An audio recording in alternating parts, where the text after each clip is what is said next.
Assalamualaikum, hai teman-teman, apa kabarnya? Sehat-sehat kan? Nah, jumpa lagi dengan Puspasari di sini. Kali ini saya lagi buat videonya ini. Besoknya adalah Lebaran Idul Fitri. Nah, saya mau masak rendang. Nah, buat teman-teman yang ingin tahu gimana masak rendang, siapa tahu di antara teman-teman itu kurang paham, seringnya beli. Nah, ini cara praktis masak rendang versi buatan Puspa sendiri. Oke, ikuti saya.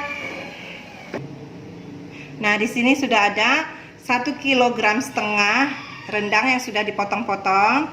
Kemudian ada 1 kelapa kecil, nanti yang akan digongseng, disangrai ya, sampai dia kelihatan coklat tua, nanti baru kita haluskan. Nah, ini dia teman untuk rendang.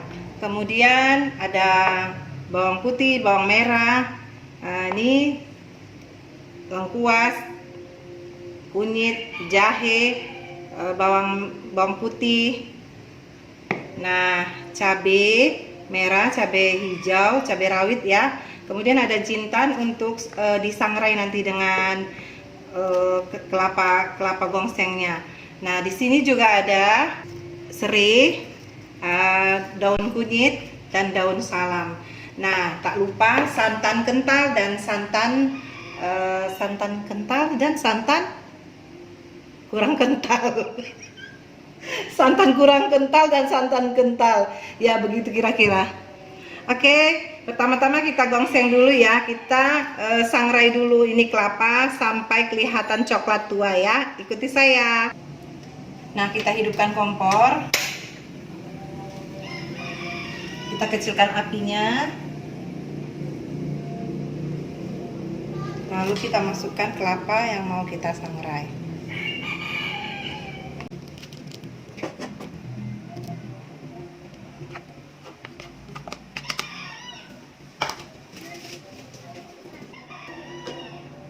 Tak lupa kita masukkan jintan.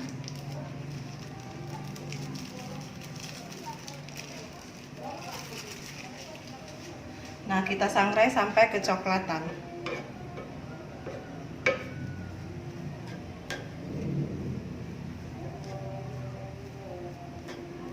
Nah, fungsi jintan di sini adalah untuk mengharumkan rendangnya nanti ya. Jadi aroma rempah-rempahnya terasa nanti.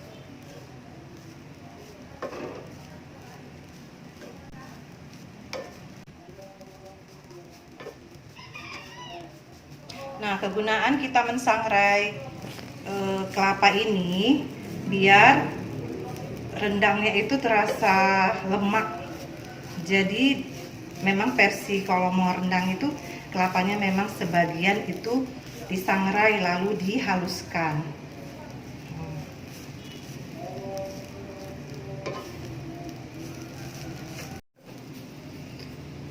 Nah, kita gongseng atau kita sangrai dia sampai kelihatan coklat ya. Ini masih setengah coklat, belum lagi. Tapi wanginya sudah wangi sekali.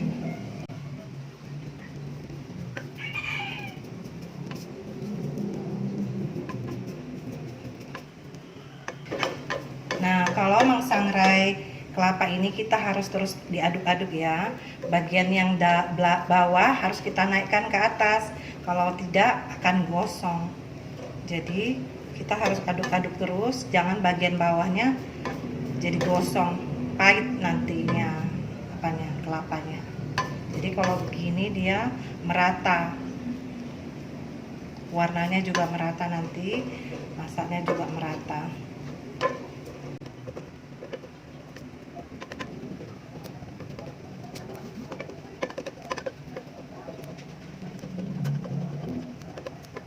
Kelihatannya sudah mulai matang, kita matikan, tapi harus terus diaduk-aduk karena yang bawah takutnya gosong.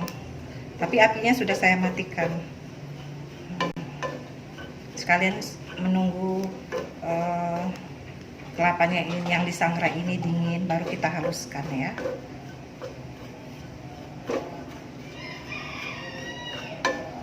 dia harus terus diaduk sampai dingin. Kalau tidak, nanti yang bawah akan jadi hitam, pahit nanti.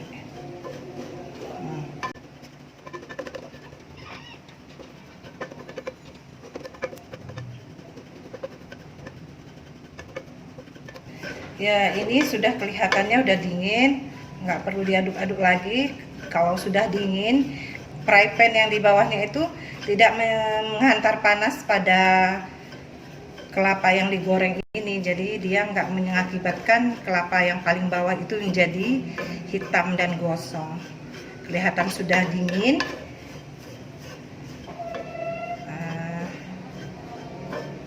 Kita tinggalkan.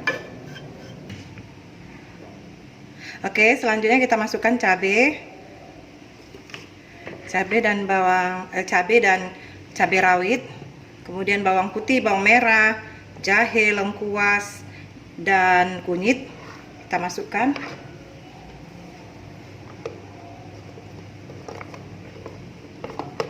Baru kita blender ya. Kita blender ya.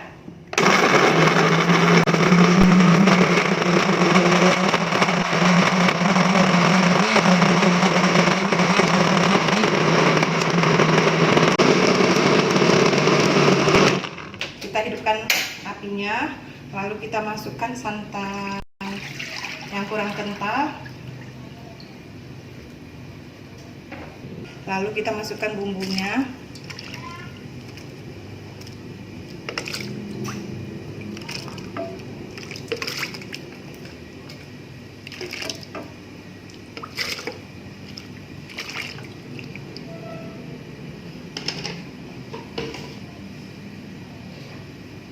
Kita tutup sebentar.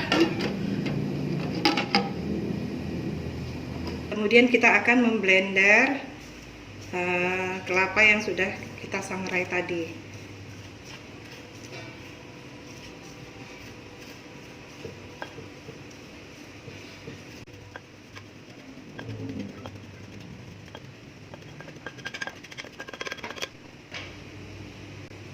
Nah, agar blendernya hidup, dia harus kena air kan. Kita ambil santan kental ini.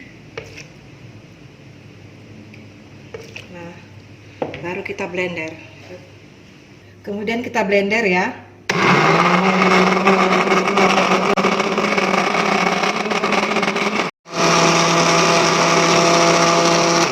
Kelihatannya sudah lumat.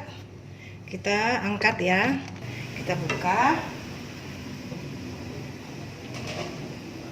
Kita masukkan.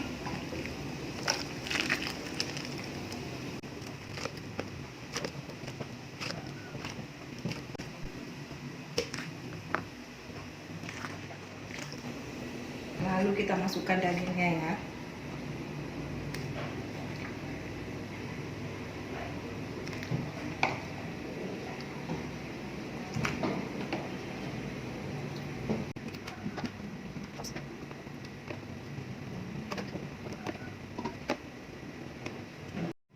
Teman-teman, pakai wok pan ini nggak mesti harus diaduk-aduk. Sudah saya jelaskan ya.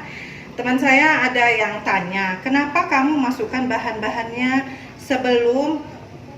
sebelum santannya mendidih gitu ya.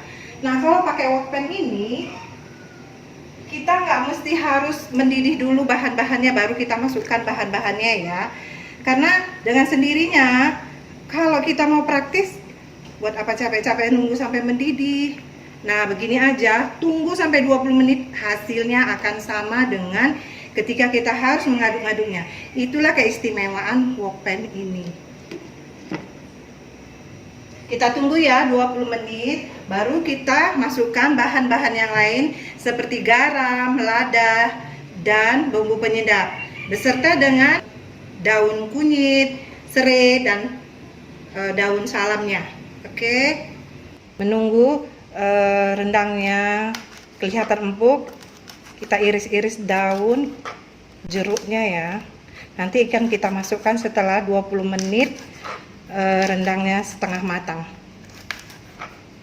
Daun-daun akan kita masukkan. Nah, yang akan kita masukkan belakangan itu serai, daun salam, daun kunyit, dan daun jeruk beserta dengan lada, garam, dan merica. Kita tunggu ya. Oke, setelah 20 menit kita lihat dulu.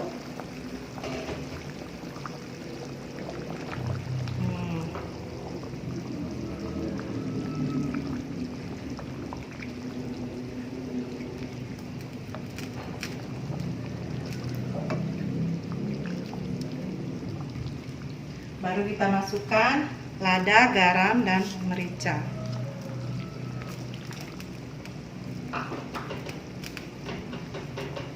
Kita masukkan juga serai dan kunyitnya,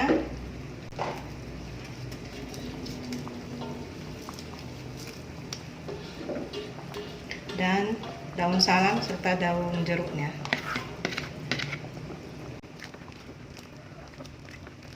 Nah, kita tunggu 20 menit lagi sampai rendang ini matang ya. Kita tunggu 20 menit lagi.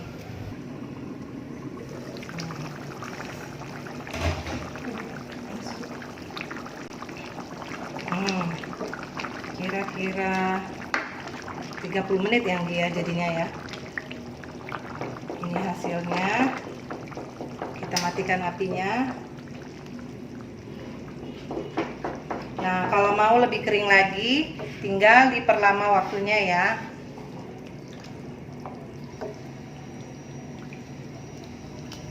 Saya segini aja. Nanti kalau mau lebih lama lagi, silahkan ya teman-teman. Untuk mendapatkan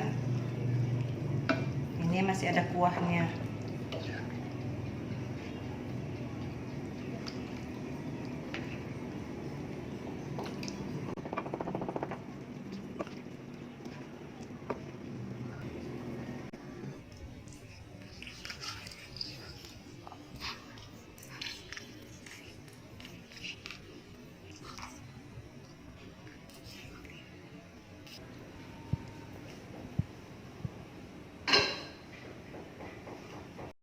Demikianlah hari ini kita sudah selesai masak rendang. Nah, untuk teman-teman semua yang merayakan Hari Raya Idul Fitri seperti saya mengucapkan Selamat Hari Raya Idul Fitri. Mohon maaf lahir dan batin. Nah, semoga puasa kita di bulan Ramadan diterima oleh Allah Subhanahu wa Ta'ala. Nah, buat teman-teman jangan lupa like dan subscribe video saya. Assalamualaikum.